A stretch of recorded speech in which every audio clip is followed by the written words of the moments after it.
Hi everyone! The English language is a melting pot of several different languages. And in our society, we use slang and abbreviations which even more cloud us from the true origin and definition of these words.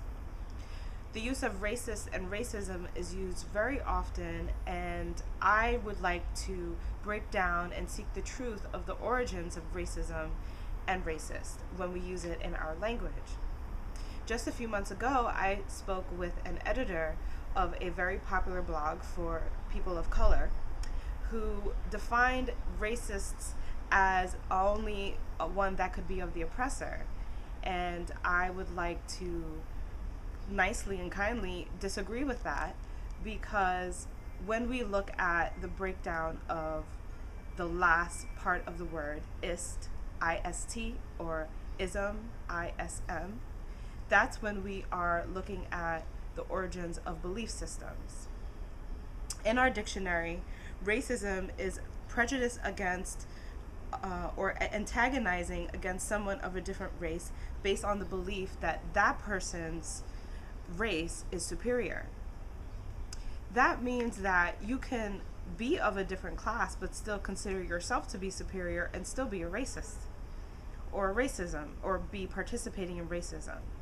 This is because when you break down race and the second half of the word ist or ism, depending on how you're using it, we are looking at the origins of why these words were created and for what reasons. One of my favorite tools is the book of the Etymology book, in which you can discover some of the first times that the words were created and the origins of countries that they came from.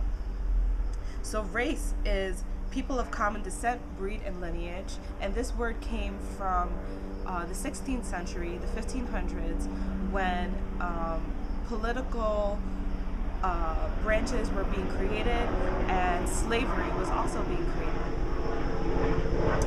Ist, in the etymology book, is one who does or makes or creates. Ist.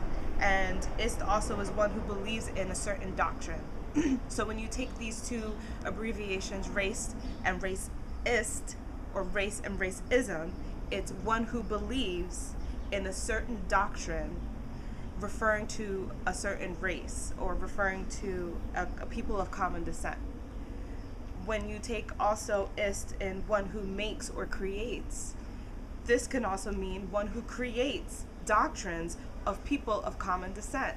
This is because in the 1600s, in the 1500s, in the 16th century is the origins of when races were divided in order to create various different platforms.